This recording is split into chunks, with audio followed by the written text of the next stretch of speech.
So before we look at the zinc oxide powder and the zinc powder, we're going to set those off to the side and look at how zinc is converted from one to the other. Now this is a little challenging because zinc does melt at a reasonably low temperature, but we're going to try and get this to burn. And here we have our metal before you can see that shine. And if we're up close, so here's our zinc metal, and then we're going to try and light that on fire. Good flame going here.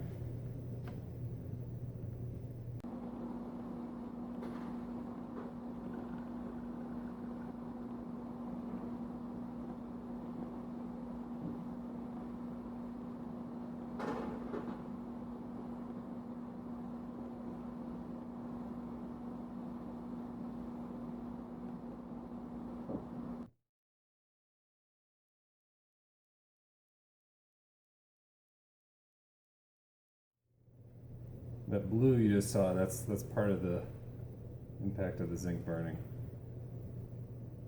So we're getting a little bit of melting, a little bit of burning. Looks like we're going to have some oxidation. So we've now gone and we've burned our zinc metal. Here I've got some zinc metal kind of dust, and we've reacted zinc metal to turn into zinc oxide. So here I have some zinc oxide powder.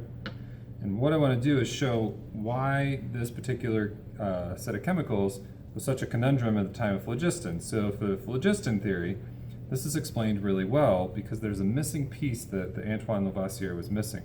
And so when I add sulfuric acid to zinc oxide, they react.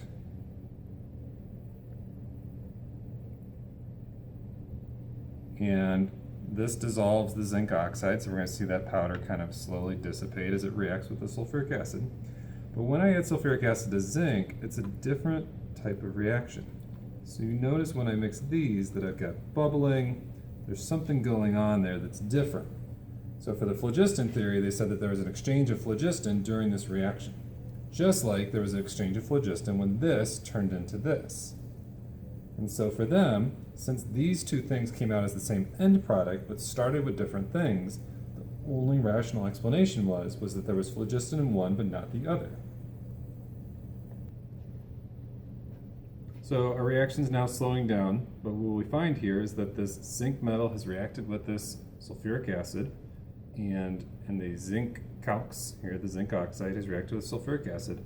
And if we were to let this water evaporate, what we would find is we would find a white salt that is common to both, and if we were to do analysis on it, we find that they're both zinc sulfate. So even though we started with zinc and zinc oxide here, what we ended up with the exact same product, zinc sulfate.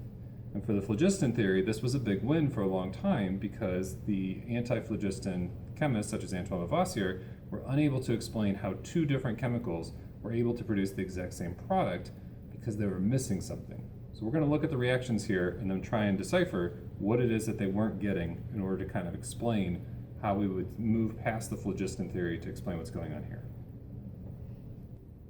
So to recap the reactions you just watched, when we heated zinc, we produced a calx, which we now know to be zinc oxide, and that zinc oxide, and then along the process, what they explained at the time was that phlogiston was released. Okay. Now, that actually was used to explain the change in mass, because when you heat zinc, we now know that it, of course, adds oxygen, so therefore the mass increases because the number of particles goes up. What they said at the time was that the release of phlogiston, was a negative mass. And so that phlogiston went off into the air, and therefore, with the negative mass being lost, the mass would then make sense that it would go up. And conversely, if we were to heat the calx with charcoal, we could reproduce the zinc by adding that negative phlogiston mass back. When we see the zinc react with sulfuric acid, this is our powder where we added the acid to it. We saw a lot of bubbling, we saw a lot of stuff going on. And so again, they would say, well, that was the phlogiston being released, and we end up with our zinc sulfate product.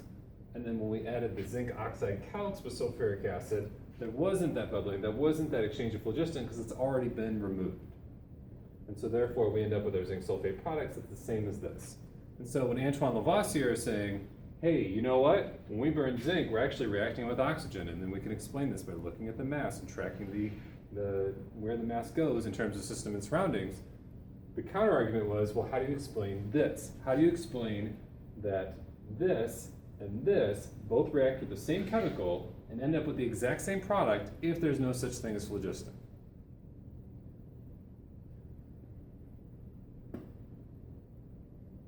So if you think you know what the explanation that's lacking here that they needed to do in order to figure that out, go ahead and post what you think it was.